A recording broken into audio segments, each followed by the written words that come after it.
नमस्कार दोस्तों, डेट आज की देखो 23 मई 2025 है। स्वागत है आपका एटोएल डिस्कशन में। आज 3 इश्यूज हम डिस्कस करेंगे, तीनों डिटेल से। सबसे पहले इंडिया को ना लो फेयर भी करना चाहिए, मतलब कानून का इस्तेमाल करना चाहिए पाकिस्तान को एक्सपोज करने के लिए। तो अच्छा आर्टिकल है ये। फिर दूसरा आर्टिकल हम डिस्कस करेंगे कि इंडिया ने यूएसए के अगेंस्ट टैरिफ लगा दिए हैं। डब्ल्यूटीओ को इन्फॉर्म कर दिया था टैरिफ लगाने के लिए, और 9 जून से इंडिया के टैरिफ भी इम्प्लीमेंट हो जाएंगे। तो आखिरकार कोई सहमति नहीं बन सकी यूएस और इंडिया के बीच में, और इंडिया को भी यूएसए के अगेंस्ट रिटालिएटरी टैरिफ लगाने ही पड़े। क्या है पूरा मामला वो डिस्कस करेंगे। और तीसरे नंबर पे, जब देखो कन्फ्लिक्ट या वार होता है ना, तो सबसे बड़ी कैजुअलिटी होती है सच, यानी ट्रूथ। तो उसी से संबंधित ये आर्टिकल है, इसे भी डिस्कस करेंगे। चलिए डिस्कशन स्टार्ट करते हैं। इसके बाद नेक्स्ट आर्टिकल देखो, इंडिया को ना इंटरनेशनल लॉ का इस्तेमाल करना चाहिए पाकिस्तान स्पॉन्सर्ड टेररिज्म को एक्सपोज करने के लिए। आप ना सिलेबस में जीएस पेपर सेकंड के इस टॉपिक से और आईआर से भी इस आर्टिकल को रिलेट कर सकते हो। तो इस आर्टिकल को हम थोड़ा पॉइंट वाइज फॉर्म में डिस्कस करेंगे, पॉइंट्स निकाल के। बैकग्राउंड देखो आप सबको पता है, बताने की जरूरत नहीं है। 22 अप्रैल को पहलगाम में अटैक हुआ, उसके बाद इंडिया ने ऑपरेशन लॉन्च किया, ऑपरेशन सिंदूर। मकसद था पाकिस्तान में जो टेरर साइट्स हैं उनको डिस्ट्रॉय करना। इसके बाद राइटर देखो ये बोलते हैं, इंडिया को ना सिर्फ मिलिट्री मीन्स का सहारा नहीं लेना चाहिए पाकिस्तान को पनिश करने के लिए। इंडिया को इवन देखो लीगल फ्रंट पे भी ना पाकिस्तान को एक्सपोज करना चाहिए। तो यहाँ पे एक टर्म आती है लॉ फेयर, लो फेयर। लो फेयर का मतलब है लो प्लस में वारफेयर। क्या मतलब हुआ लो प्लस में वारफेयर? यानी कानून का यूज करके अपने दुश्मन पर स्ट्रेटेजिक प्रेशर बनाना। जब देखो डिप्लोमेसी फेल हो जाती है और वार करना थोड़ा रिस्की है, तो फिर देखो जो कोर्ट रूम है वही बैटलफील्ड बन जाते हैं। इंडिया ने ना, राइटर बोलते हैं, इंडिया ने अभी तक ना लो फेयर का ना अच्छे से यूज नहीं किया है। तो कैसे इंडिया यूज कर सकता है वो सब इस आर्टिकल में बताया जाता है कि कैसे लीगल फ्रंट पे पाकिस्तान को एक्सपोज किया जा सकता है। देखो राइटर बोलते हैं बहुत सारे एंटी टेररिज्म कन्वेंशंस हैं जिसमें इंडिया और पाकिस्तान दोनों पार्टीज हैं। जैसे सबसे पहले देखिए SAARC regional convention on suppression of terrorism. फिर दूसरे नंबर पे है ICSFT। ICSFT का मतलब क्या होता है? International convention for the suppression of financing of terrorism. फिर इसके बाद तीसरे नंबर पे आता है टेररिस्ट बॉम्बिंग कन्वेंशन। इन तीनों कन्वेंशंस में ना इंडिया और पाकिस्तान दोनों मेंबर्स हैं। तो इन तीनों कन्वेंशंस का यूज करके इंडिया पाकिस्तान को एक्सपोज कर सकता है। ये ट्रीटीज देखो मेंबर कंट्रीज को ना जिम्मेदारी देती हैं कि वो अपने अपने डोमेस्टिक लॉज में ना अपने डोमेस्टिक लॉज में टेररिज्म को क्रिमिनलाइज करें। समझ गए? तो पाकिस्तान चूंकि मेंबर है कन्वेंशन का, पाकिस्तान की जिम्मेदारी बनती है कि वो टेररिज्म को क्रिमिनलाइज करे। इसके अलावा जो मेंबर्स हैं उनकी ये भी जिम्मेदारी है कि वो टेररिस्ट के खिलाफ मुकदमा चलाए, उन्हें सजा दिलवाए, यानी उनको प्रोसिक्यूट करना, टेररिज्म के लिए जो फंडिंग है उसे सपोर्ट करना, और टेररिज्म पकड़ने के लिए, ख़त्म करने के लिए जो भी सपोर्ट सिस्टम चाहिए वो सपोर्ट सिस्टम तैयार करना। ये रिस्पॉन्सिबिलिटी है इन कन्वेंशंस के मेंबर कंट्रीज़ की। बट दिक्कत देखो ये है, पाकिस्तान की रिस्पॉन्सिबिलिटी तो है, लेकिन पाकिस्तान इन कन्वेंशंस को मान नहीं रहा है। पाकिस्तान ना सिर्फ टेररिस्ट को फंडिंग दे रहा है, उन्हें पनाह भी दे रहा है, उन्हें ट्रेनिंग भी दे रहा है। सब कुछ हो रहा है पाकिस्तान की ज़मीन पर। आप मुंबई 2008 से लेके पहलगाम 2025, इवन मुंबई से भी पहले पार्लियामेंट अटैक हुआ था, उससे पहले कश्मीर में इंसर्जेंसी फैलाना स्टार्ट कर दिया था 90s में पाकिस्तान ने। इंडिया ने देखो हमेशा प्रूफ दिया है कि कैसे पाकिस्तान टेररिज्म को स्पॉन्सर कर रहा है। हमेशा इंडिया ने प्रूफ दिया है, लेकिन कोई फ़ायदा नहीं हुआ। इसलिए अब ना हमें हर फोरम पे लीगल केस बनाना होगा पाकिस्तान के अगेंस्ट, पाकिस्तान पे प्रेशर डालने के लिए। अब क्वेश्चन ये उठता है कि इंडिया प्रेशर कैसे डाल सकता है। देखो सबसे पहले ना इंडिया को क्या करना होगा, इंडिया के पास जो भी एविडेंस है ना, उन एविडेंसेस को इंडिया को ना वर्ल्ड के सामने बार बार रखना होगा, अगेन एंड अगेन। आजकल देखो इंडिया के जो ऑल पार्टी डेलीगेशंस हैं जिनकी काफ़ी तारीफ भी हो रही है, जिसमें अपोजिशन के एमपीज हैं, जैसे ओवैसी है, शशि थरूर है, तो आज के समय में इंडिया के ऑल पार्टी डेलीगेशंस अब्रोड जा रहे हैं, फॉरेन कंट्रीज़ में जा रहे हैं पाकिस्तान को एक्सपोज करने के लिए, तो ना वहाँ पे वो UNSC resolution, terrorism convention, customary international laws सबका यूज़ करे कि कैसे पाकिस्तान सबको वायलेट कर रहा है। और देखो कई सारे कन्वेंशंस तो ऐसे होते हैं जिनके अंदर ना ये प्रोविज़न होता है कि अगर इस कन्वेंशन का वायलेशन मेंबर कंट्री ने किया तो फिर देखो दूसरा देश जो है वो इंटरनेशनल कोर्ट ऑफ जस्टिस में जा सकता है वायलेशन के अगेंस्ट। अब जैसे आईसीएसएफटी जिसके मेंबर हमने शुरुआत में डिस्कस किया, इंडिया पाकिस्तान दोनों हैं। फिर देखो बॉम्बिंग कन्वेंशन का आर्टिकल 20 सेक्शन 1, इसके भी मेंबर इंडिया पाकिस्तान दोनों हैं। अब ये जो क्लोजेज है ना, आईसीएसएफटी का आर्टिकल 24 सेक्शन 1 और बॉम्बिंग कन्वेंशन का आर्टिकल 21 सेक्शन 1, ये क्लोजेज होते हैं कॉम्प्रोमिसरी क्लोजेज। कॉम्प्रोमिसरी क्लोजेज आसान भाषा में बताऊं, यानी ना कंट्रीज पे आईसीजे की जो जुरिडिक्शन है ना वो लगती है अनलेस दे ओप्ट आउट। समझ गए? मतलब जिन देशों ने इन कन्वेंशंस को ज्वाइन किया हुआ है तो ना उनके इन आर्टिकल्स के तहत उन देशों पे ना आईसीजे की जुरिडिक्शन लगती है अनटिल एंड अनलेस उन्होंने स्पेसिफिकली ये बोला हो कि नहीं हम इस कन्वेंशन को तो ज्वाइन कर रहे हैं लेकिन आईसीजे की जो जुरिडिक्शन है वो नहीं मानेंगे। जैसे देखो यूक्रेन और रशिया के बीच में ना युद्ध चल रहा है, आपको पता है, तो ना उस समय यूक्रेन ने ना रशिया के खिलाफ इस आईसीएसएफटी का यूज करके आईसीजे में यानी इंटरनेशनल कोर्ट ऑफ जस्टिस में ना केस फाइल कर दिया। और सेम प्रेसिडेंट अब इंडिया यूज कर सकता है। इंडिया भी पाकिस्तान के अगेंस्ट इसी कन्वेंशन का यूज करके केस फाइल कर सकता है इंटरनेशनल कोर्ट ऑफ जस्टिस में। बस यहां पे सिर्फ एक दिक्कत है। क्या दिक्कत है? पहली दिक्कत ये है पाकिस्तान ने आईसीएसएफटी पे इंटरनेशनल कोर्ट ऑफ जस्टिस की जुरिडिक्शन अभी तक एक्सेप्ट नहीं की है, यानी वो ऑप्ट आउट कर चुके हैं। ये दिक्कत है। मतलब direct international court of justice का ट्रायल पाकिस्तान के अगेंस्ट मुश्किल है। दूसरी प्रॉब्लम क्या है? दूसरी प्रॉब्लम ये है, जो दूसरी कन्वेंशन की हमने बात की ना, ये वाली, ये टेररिस्ट बॉम्बिंग कन्वेंशन वाली, ये जो हमने बात की ना शुरुआत में, ये टेररिस्ट बॉम्बिंग कन्वेंशन, इस कन्वेंशन से इंडिया ने ऑप्ट आउट कर दिया। मतलब उस कन्वेंशन से पाकिस्तान ने ऑप्ट आउट कर दिया और इस कन्वेंशन से इंडिया ने इंटरनेशनल कोर्ट ऑफ जस्टिस की जुरिडिक्शन से ऑप्ट आउट कर दिया, पर पाकिस्तान ने इसे एक्सेप्ट किया है। तो देखो दोनों चीजें हो सकती हैं।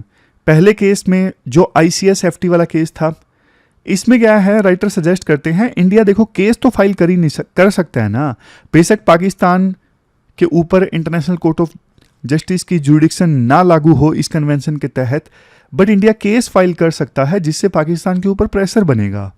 और दूसरा, ये जो टेररिस्ट बॉम्बिंग कन्वेंशन का इंडिया मेंबर नहीं है, इंडिया ने ऑप्ट आउट कर रखा है, इंडिया अपनी रिजर्वेशन विड्रॉ कर सकता है क्योंकि पाकिस्तान ने तो एक्सेप्ट की हुई है इस कन्वेंशन के ऊपर इंटरनेशनल कोर्ट ऑफ जस्टिस की जुरिडिक्शन।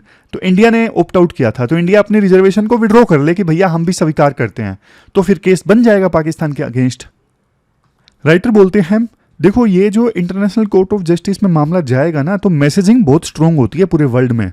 जैसे यूक्रेन रशिया वार में ना यूक्रेन के पक्ष में मैसेजिंग गई बहुत ज़्यादा, तो इसलिए हमें इंटरनेशनल कोर्ट ऑफ जस्टिस में ज़रूर केस फाइल करना चाहिए और ये इंडिया के काम आएगा, नैरेटिव स्ट्रांग होगा। क्योंकि देखो जब फैक्ट्स होते हैं आपके पास में और आप लॉ का यूज़ करते हो तो आता है इम्पैक्ट, तो इंडिया इम्पैक्ट ला सकता है। इवन डिसीजन हमारे फेवर में ना भी आए लेकिन लीगल प्रोसीडिंग तो चलेंगी ना पाकिस्तान के अगेंस्ट, तो ग्लोबल मैसेजिंग स्ट्रांग होगी टेररिज्म के अगेंस्ट। तो हमें देखो लीगल एक्शन सिर्फ जीतने के लिए नहीं बल्कि ग्लोबल नैरेटिव सेट करने के लिए, पाकिस्तान को आइसोलेट करने के लिए, इंडिया की पोजीशन को मजबूत करने के लिए यूज करना चाहिए। तो इंडिया को क्या करना चाहिए, वे फॉरवर्ड में बोला जाता है इंडिया को अपने ना इंटरनेशनल लॉ एक्सपर्ट्स को ट्रेन करना चाहिए ताकि वो ग्लोबल प्लेटफॉर्म्स के लिए इंडिया का केस मजबूत कर सकें।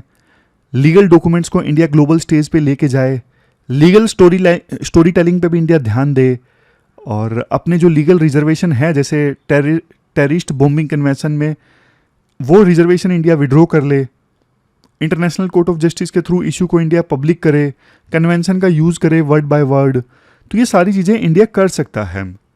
और लास्ट में राइटर बोलते हैं, एक लाइन देखो, लो फेयर जो है ना, ये सिर्फ एक कोर्ट रूम का ड्रामा नहीं है, इससे ना नरेटिव सेट होता है, ये बैटलफील्ड है नरेटिव्स का, और पाकिस्तान बहुत तेज है नरेटिव सेट करने में।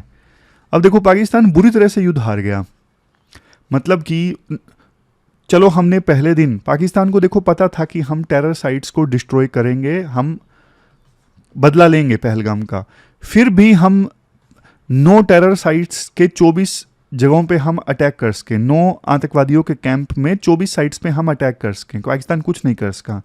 फिर अगले दिन उन्होंने कुछ करने की कोशिश की, लेकिन वो हमारा तो कुछ नहीं कर सका, लेकिन हमने उनके 9 एयरबेस उड़ा दिए, अवाक सिस्टम उनका उड़ा दिया। और फिर भी पाकिस्तान ने ये नैरेटिव सेट करने की कोशिश की है कम से कम डोमेस्टिकली कि हम इंडिया से युद्ध जीत गए हैं। 10 मई का दिन तो उन्होंने सेलिब्रेटरी मनाना स्टार्ट कर दिया, विक्ट्री डे। तो नैरेटिव सेट होना ज़रूरी है, ये आर्टिकल में राइटर बोलते हैं। चलते हैं आगे। इसके बाद नेक्स्ट आर्टिकल देखो, यूएस ने इंडिया से इंपोर्ट होने वाले स्टील और एल्यूमिनियम पे टैरिफ लगाए। अब इंडिया ने भी बदला ले लिया है। इंडिया ने डब्ल्यूटीओ को नोटिफाई करके टैरिफ लगाए जो 9 जून से इंप्लीमेंट हो जाएंगे।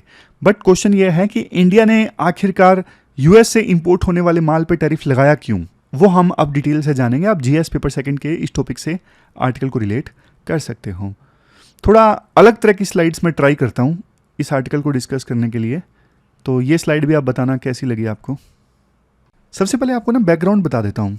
देखो मार्च 2025 में ना ट्रंप ने ना सभी देशों से इंपोर्ट होने वाले स्टील और एल्यूमिनियम के इंपोर्ट पे ना 25% टैक्स लगा दिया। किसी को एग्जाम्पशन नहीं दी, सब पे लगा दिया। ट्रंप का मकसद था वहाँ की जो डोमेस्टिक इंडस्ट्रीज़ हैं उनको प्रोटेक्ट करना और वहाँ के लोगों के लिए जॉब जनरेट करना, ये सब चीज़ें। लेकिन देखो इससे सबसे ज़्यादा नुकसान इंडिया जैसे एक्सपोर्टर को हुआ। तब देखो इंडिया ने ये बोला, अगर आप टैरिफ लगाओगे ना तो हम भी रेसिप्रोकेट करेंगे, हम भी इसके जवाब में टैरिफ लगाएंगे। तो इसके बाद ना इंडिया ने ना डब्ल्यूटीओ को नोटिफाई कर दिया। डब्ल्यूटीओ को बोल दिया कि देखो हम $7.6 बिलियन के यूएस इंपोर्ट पर टैरिफ लगाने जा रहे हैं। ऐसा इंडिया ने डब्ल्यूटीओ को ना नोटिफाई कर दिया। अब ये जो टैरिफ है ना, ये 9 जून 2025 से इम्प्लीमेंट हो जाएंगे।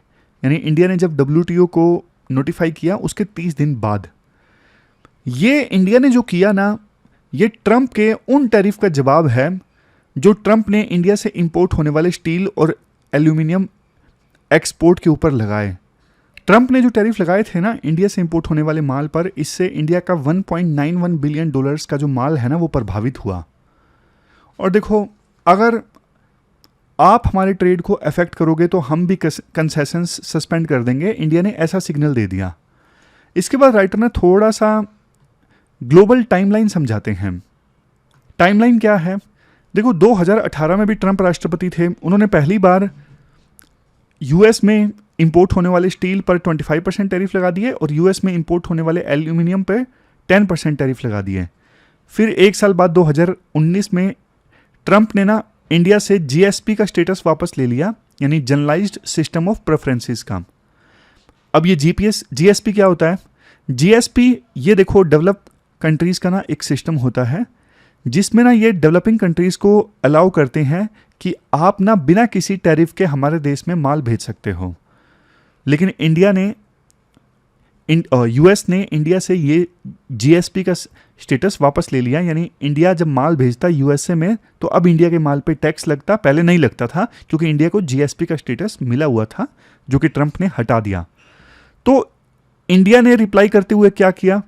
इंडिया ने भी जब यूएसए ने हमसे जीएसपी का स्टेटस वापस लिया, इंडिया ने भी यूएस से इंपोर्ट होने वाले 28 प्रोडक्ट्स पे टैरिफ लगा दिया, जैसे एप्पल, आलमंड्स, वालनट्स, ये सारे आइटम्स। फिर देखो एक साल बाद 2020 में यूएस ने टैरिफ रेजीम को ना इवन मेटल डेरिवेटिव्स तक एक्सपेंड कर दिया। मतलब ट्रेड रिस्ट्रिक्शंस का स्कोप इंक्रीज कर दिया। फिर 2023 में भारत के प्रधानमंत्री यूएस में गए थे, वहाँ पे टेंशन्स कम हुई। उस समय 2023 में ना इंडिया ने प्रधानमंत्री मोदी की यूएस विजिट के बाद में 2019 वाले जो टैरिफ थे ना वो हटा दिए। ये 28 यूएसए से इंपोर्ट होने वाले प्रोडक्ट पे टैरिफ लगाए थे ना, वो इंडिया ने हटा दिए। और यूएस ने भी इंडिया के स्टील और एल्यूमिनियम को एक्सेस देना स्टार्ट कर दिया। लेकिन 2 साल बाद फिर से ट्रंप आए और फिर से वही उन्होंने रोड़ा मचा दिया, वही सेम कहानी फिर से उन्होंने रिपीट कर दी। अब देखो ट्रंप ये बोल रहे हैं कि हम ना नेशनल सिक्योरिटी के चलते ये टैरिफ लगा रहे हैं। GATT WTO से पहले का जो एग्रीमेंट है ना, ट्रेड एग्रीमेंट है, GATT 1994 का आर्टिकल 21 ये कहता है अगर नेशनल सिक्योरिटी खतरे में आती है ना तो आप ट्रेड रूल्स को बाईपास कर सकते हो, ट्रेड रूल्स को इग्नोर कर सकते हो। मतलब जब नेशनल सिक्योरिटी का मामला हो तो फिर WTO से कंसल्ट करने की जरूरत नहीं है, आप टैरिफ लगा दो। लेकिन इंडिया, यूएस, चाइना, यूके, इनका ये कहना है भाई यूएस बना रहा है फद्दू, है सेफगार्डी है, मतलब ये अपनी डोमेस्टिक इंडस्ट्रीज को प्रोटेक्ट करने के लिए ही यूएस ने टैरिफ लगाए हैं, लेकिन नाम नेशनल सिक्योरिटी का दे दिया। स्टील एल्यूमिनियम को इंपोर्ट पे कौन सी उनकी नेशनल सिक्योरिटी कॉम्प्रोमाइज हो रही है? धक्के से वो नेशनल सिक्योरिटी का बहाना बना रहे हैं। सेफगार्ड ड्यूटी है अपनी स्टील और एल्यूमिनियम इंडस्ट्री को प्रोटेक्ट करने के लिए, समझ गए? नाम अलग दे दिया। तो WTO से कंसल्ट करने की जरूरत थी, लेकिन यूएस ने नहीं किया। तो इंडिया ने ना अपने राइट का इस्तेमाल कर लिया और WTO को इन्फॉर्म कर लिया कि हम यूएसए को जो कंसेशंस हमने दिए हैं उनको हम सस्पेंड कर रहे हैं। फिर देखो अब क्वेश्चन ये उठता है कि जब यूएसए ने टैरिफ लगाए तो इंडिया के स्टील और एल्यूमिनियम सेक्टर पे क्या असर पड़ा? जब 2018 में यूएस ने लगाए थे ना तो उसमें तो भयंकर असर पड़ा था। हमारा स्टील एक्सपोर्ट यूएसए में 48.4% कम हो गया था। अगले साल 2020-21 में और ज़्यादा 46.7% कम हो गया। और जितना हमारा एक्सपोर्ट होता था ना यूएसए को स्टील, पहले उसमें इंडिया का शेयर 3.3% था, जो घट के 2.5% हो गया। लेकिन 2024-25 में रिकवरी की, हमारा वहाँ पे स्टील एक्सपोर्ट 44.21% तक बढ़ गया। लेकिन फिर ट्रंप को चुल मच गई और इसने फिर वो कर दिया। ट्रंप चाचा किसी का सगा नहीं है वैसे, बंटी और बबली का बंटी है ट्रंप चाचा, कोई सगा नहीं जिसको ठगा नहीं। कल मैं देख रहा था साउथ अफ्रीका के प्रेसिडेंट थे या प्राइम मिनिस्टर, जो भी वहाँ पे पोस्ट होती है, वहाँ पे उनको मीटिंग में बुला के उनकी बेइज्जती करने की कोशिश कर रहे हैं कि देखो तुम्हारे वहाँ पे वाइट्स को मारा जा रहा है। अरे यार, अगर तुम्हें रेज करना ही है इशू तो मीडिया वालों के सामने रेज कर रहे हो, क्या दिखाना चाहते हो तुम? आदि तो उसमें झूठी खबरें थी, आपने भी देखी होगी ये न्यूज़। और हमारे वार खत्म हुआ, धक्के से क्रेडिट ले गया ट्रंप चाचा। चलो उसके बाद देखते हैं। अब देखो जब इंडिया ने रिटेलिएटरी टैरिफ लगाया तो क्या यूएसए को भी नुकसान हुआ या फिर यूएसए को कोई नुकसान नहीं हुआ? देखो यहां पे देखो यूएस इकोनॉमी पे क्या असर पड़ा। 2018 में यूएसए ने जो प्रोटेक्शनिस्ट पॉलिसीज अपनाई ना, तो फेडरल रिजर्व की 2019 की रिपोर्ट कहती है उनकी कि वहां पे मैन्युफैक्चरिंग जॉब्स में थोड़ा बहुत तो इजाफा हुआ, लेकिन नुकसान ज़्यादा हो गया। इनपुट कॉस्ट बढ़ गई और दूसरे देशों ने भी बदले में टैरिफ लगा दिए। तो मतलब थोड़ा बहुत जॉब जनरेट हुई, लेकिन उसका नुकसान ज़्यादा हो गया। तो यूएस ने जो अपने स्टील इंडस्ट्री को प्रोटेक्ट करने की कोशिश की ना, अल्टीमेटली स्टील का प्राइस बढ़ गया वहाँ पे और जॉब मार्केट को फिर नुकसान पहुँचा। इसलिए यूएस को टैरिफ लगाने से कोई फ़ायदा होता नहीं है लॉन्ग टर्म में, समझ गए? तो इंडिया को क्या अप्रोच अपनानी चाहिए उसकी बात अब राइटर करते हैं। यूएसए को तो नेट नेट नुकसान ही हुआ। राइटर ये बोलते हैं देखो इंडिया का ना WTO पे, इंडिया ने WTO को जो नोटिफाई किया कि हम भी यूएस से इंपोर्ट होने वाले माल पे टैरिफ लगाएंगे, तो ये ना इंडिया की एक रूल बेस्ड अप्रोच है कि भैया हम अपने विम्स एंड फैंसीज के हिसाब से नहीं चलते कि जो मन में आया कर दिया, हम ही राजा हम ही प्रजा, सब कुछ नहीं, ऐसा नहीं। इंडिया ने ये बोला है कि हम रूल बेस्ड अप्रोच अपनाते हैं। यूएसए ने यूनिलेटरल स्टेप लिया था, लेकिन इंडिया ने अभी भी ग्लोबल नॉर्म्स को फॉलो कर रहा है, तभी हमने WTO को इन्फॉर्म किया टैरिफ लगाने से पहले। और इंडिया का जो स्टेप है वो मेक इन इंडिया को प्रोटेक्ट करने के लिए है। इंडिया अब सॉफ्ट नहीं है, इंडिया भी अब धीरे धीरे टफ नेगोशिएटर जो है वो बन रहा है। इवन नवीन पंत भी कहते हैं कि देखो इंडिया ने जो रिटेलिएटरी टैरिफ लगाए हैं ना वो ज़रूरी हैं, क्योंकि नेगोशिएशन टेबल पे फिर इक्वल पोजीशन होनी चाहिए। ऐसा ना हो कि यूएस ने लगा रखे हैं, हमने कुछ नहीं किया तो नेगोशिएशन हमारी वीक हो जाएगी। अब आगे क्या होगा, आगे यहाँ यूएसए के रिस्पॉन्स पर डिपेंड करता है। अगर देखो यूएसए हमारे साथ कंसल्टेशन में आता है, टैरिफ हटा लेता है, तो फिर इसका सोल्यूशन हो सकता है। अगर नहीं हुआ तो फिर देखो इंडिया के जो रेसिप्रोकल टैरिफ हैं वो 9 जून से लागू हो जाएंगे। चाहे देखो आउटकम कुछ भी हो, इंडिया का जो ये स्टेप है ना डब्ल्यूटीओ को नोटिफाई करके यूएस से इंपोर्ट होने वाले माल पे टैरिफ लगाना, ये बताता है कि अब ना ग्लोबल ट्रेड में इंडिया ना अपने इकोनॉमिक इंटरेस्ट को असर्ट कर रहा है। ऐसा नहीं कि इंडिया चुपचाप करके बैठ जाता है, इसका मतलब ये है। तो ये पूरा आर्टिकल हमने डिस्कस किया, चलते हैं आगे। इसके बाद नेक्स्ट इंपॉर्टेंट आर्टिकल, कन्फ्लिक्ट के दौरान ना मतलब युद्ध चल रहा हो तो उस समय सच को कैसे बाहर लाया जाए। और कई बार देखो मीडिया पे रिस्ट्रिक्शंस होती हैं, जैसे मीडिया लाइव कवरेज नहीं कर सकता। जैसे मुंबई हमलों में हमने देखा कि जो टेररिस्ट हैं डायरेक्ट टीवी चैनल्स देख के कोऑर्डिनेट कर रहे थे आपस में एक दूसरे से। और पठानकोट में अटैक हुआ ना 2015 में, तब भी लाइव न्यूज़ चैनल्स टेररिस्ट देख रहे थे। तो सरकार ने रोक लगाई कि मीडिया चैनल्स को आप लाइव फुटेज नहीं पब्लिश कर सकते। और भी बहुत सारे एंगल हैं इस आर्टिकल में। आपने सिलेबस में जीएस पेपर सेकंड के इस टॉपिक से आर्टिकल को रिलेट कर सकते हो। देखो काइंड ऑफ ना ये फ्राइडे है, फ्राइडे को ना इंटरव्यू आता है 2 लोगों के साथ में। तो ये इंटरव्यू चल रहा है और इसमें से हम पॉइंट्स ड्रा करेंगे। सबसे पहली चीज़, पहला पॉइंट, देखो इंडिया में ना मिलिट्री कन्फ्लिक्ट कवर करने का ना कोई स्पेसिफिक मीडिया रूल है नहीं। मतलब हमारे देश में इतने सारे युद्ध हुए 1947 में, 62 में, 65 में, 71 में, 99 में, और अब ऑपरेशन सिंदूर, बालाकोट एयर स्ट्राइक्स भी हुए थे। लेकिन सरकार ने ना कभी स्पेसिफिक गाइडलाइंस नहीं दी मीडिया को कि आपको ना कैसे बिहेव करना है कन्फ्लिक्ट के दौरान। इसलिए सिर्फ जनरल जो जर्नलिज्म संबंधित रूल्स है ना वही लागू होते हैं कन्फ्लिक्ट के दौरान भी। रूल्स जैसे कि देखो कोई भी न्यूज़ पब्लिश करने से पहले ना आप वेरीफाई करो, न्यूज़ वेरीफाई करो, मल्टीपल सोर्सेज से वेरीफाई करो। तीसरे नंबर पे गवर्नमेंट और एडवर्सरी दोनों का वर्जन लो। और यही होती है ऑब्जेक्टिविटी जब कोई भी जर्नलिस्ट ऐसा करता है। न्यूट्रल होने का देखो मतलब ये होता है कि आपको स्टैंड नहीं लेना है, आपको दोनों पक्ष का व्यू देना है, मल्टीपल सोर्सेज से चीज़ों को वेरीफाई करना है। लेकिन जब वार शुरू हो जाता है तो क्या होता है, देखो कन्फ्लिक्ट के वक्त ना सबसे पहले जो एक चीज़ मरती है वो है सच। जर्नलिस्ट जो होते हैं वो नेशनल मोराल मैनेजर्स बन जाते हैं, मतलब नेशनल मोराल को बूस्ट करने की कोशिश करते हैं। आपको याद होगा एक दिन ऐसा था, मतलब रात को लिटरली मैं तो इतना ज़्यादा खुश होकर सोया कि आज तो इंडिया ने इस्लामाबाद पे कब्जा कर लिया, कराची को डिस्ट्रॉय कर दिया।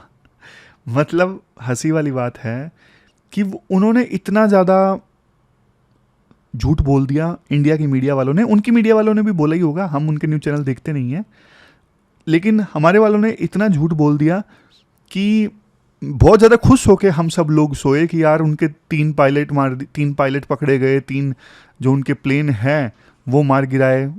वैसे प्लेन उनके मार गिराए हैं, मैं उस रात की बात कर रहा हूँ पर्टिकुलरली। एक तो एयरफोर्स ने मिराज पाकिस्तान का मार गिराया, उसका सबूत भी दिया है प्रेस कॉन्फ्रेंस में। बाकी और भी मार गिराए हैं, उनका अवाक सिस्टम है जो एयर में रडार सिस्टम होता है, मैं उस पर हम नहीं जाते हैं। पर्टिकुलर रात की बात करते हैं जब इंडियन मीडिया ने बहुत ज़्यादा झूठ बोला था। तो उस दौरान लगा कि यार मतलब बहुत ज़्यादा हो गया, कुछ तो कंट्रोल करने की ज़रूरत है। तो राइटर भी यही बोलते हैं कि युद्ध के दौरान ना जो जर्नलिस्ट हैं वो नेशनल मोराल मैनेजर बन जाते हैं। ऑब्जेक्टिविटी की जगह कई बार जिंगोइज्म ले लेता है, सच की जगह प्रोपगेंडा स्प्रेड होता है। वार टाइम में देखो सच छुपाया जाता है ताकि गवर्नमेंट पावरफुल लगे। कश्मीर में, नॉर्थ ईस्ट में और माओइस्ट जो प्रभावित एरिया है वहाँ पे भी ऐसा ही हुआ है। जर्नलिस्ट को ये बोला जाता है नेशन के साथ रहो, क्वेश्चंस मत पूछो। तो इसलिए जो जर्नलिस्ट हैं बेसिकली देखो सरकार का एजेंडा प्रमोट करते हैं, और हमारे वाले जर्नलिस्ट तो सरकार से बल्कि 2 कदम आगे चले जाते हैं। एक चीज़ देखो आप हमेशा याद रखिएगा, चाहे कांग्रेस की गवर्नमेंट है, बीजेपी है, किसी की भी गवर्नमेंट है, government is not equal to country. Country को चलाने के लिए एक सरकार 5 साल के लिए चुनी जाती है, तो सरकार को अपोज करने का मतलब कभी भी देश को अपोज करना नहीं होता है। जैसे यूपीए की सरकार का आप विरोध कर रहे हो, इसका मतलब ये नहीं कि आप इंडिया का विरोध कर रहे हो। सरकार चुनी जाती है 5 सालों के लिए, सरकार का काम होता है 5 सालों के लिए देश को चलाना, देश के लिए पॉलिसीज बनाना। तो हमेशा याद रखो, government is not equal to country. Government का विरोध कंट्री का विरोध नहीं है। बट देखो, मैं यहाँ पे ना एक पॉइंट ऐड करना चाहता हूँ जो दोनों लोग ऐड नहीं कर रहे हैं इस इंटरव्यू में।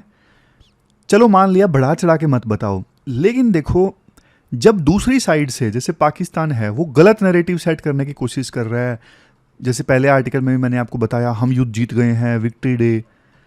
ऐसी सिचुएशन में देखो, जब आपका एनिमी बहुत ज़्यादा प्रोपेगेंडा स्प्रेड कर रहा है ना, तो मुझे नहीं लगता कि जर्नलिस्ट को ना मिलिट्री से वैसे क्वेश्चंस पूछने चाहिए कि आपका एयरक्राफ्ट मारा गया, ये रहा, आप बता क्यों नहीं रहे हो इसके बारे में।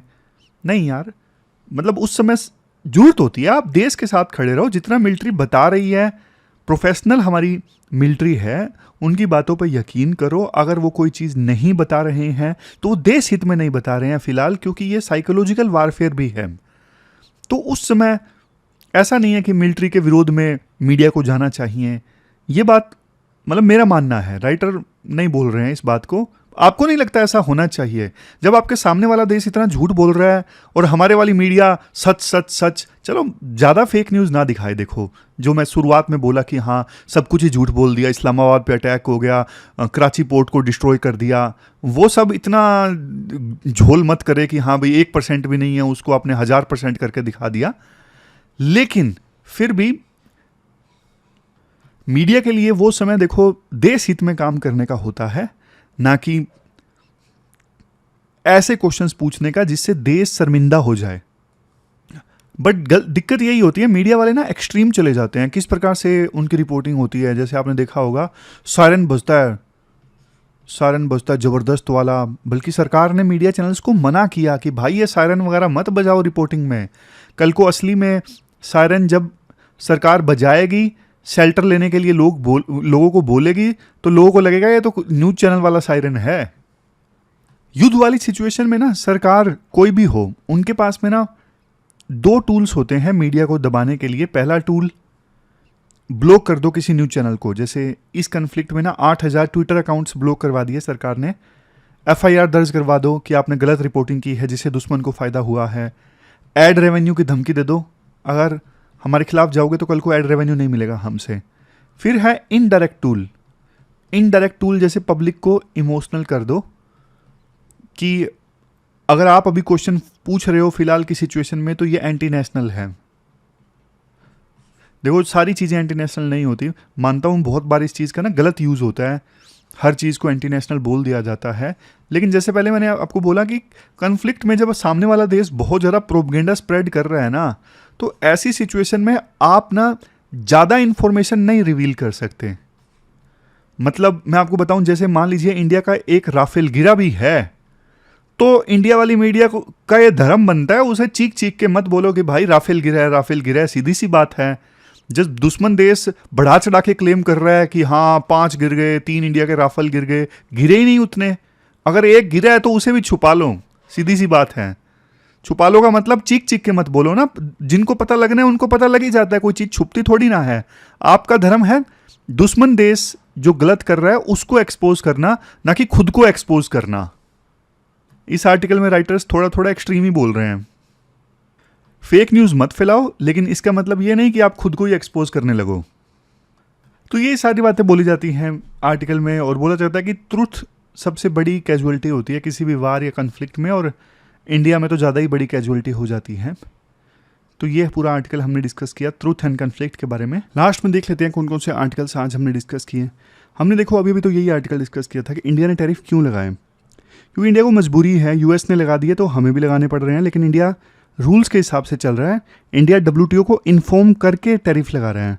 और देखो यूएसए ने जो टैरिफ लगाए थे ना 2018 में, कोई फ़ायदा हुआ नहीं था उस समय। इसको थोड़ा बहुत जॉब्स ज़रूर जनरेट हुई, लेकिन स्टील को प्रोड्यूस करने की कॉस्ट इंक्रीज हो गई। ओवरऑल वहाँ के कस्टमर्स को नुकसान ही हुआ। तो यूएसए जो बोलते हैं कि हमने नेशनल सिक्योरिटी के नाम पे टैरिफ लगाए हैं, वो सब झूठ है। फिर देखो ट्रूथ एंड कन्फ्लिक्ट से संबंधित आर्टिकल हमने डिस्कस किया। राइटर बोलते हैं कि देखो इंडियन मीडिया ने बहुत ज़्यादा झूठ बोला कन्फ्लिक्ट के दौरान, और कन्फ्लिक्ट होते ही सबसे बड़ी जो कैजुअलिटी होती है वो है सच। कोई गाइडलाइंस सरकार की तरफ से है नहीं कैसा जर्नलिज्म होना चाहिए। सरकार कई बार मीडिया को फोर्स करता है अपने पक्ष का चीज़ें दिखाने के लिए, डायरेक्ट टूल्स इस्तेमाल करता है कई बारी कि रेवेन्यू नहीं देंगे, डायरेक्ट धमकी, कई बार इनडायरेक्ट जैसे कि मीडिया जो दिखाती है वो एंटी नेशनल करार दे दिया जाता है सरकार के द्वारा। लेकिन देखो कई बार ना युद्ध के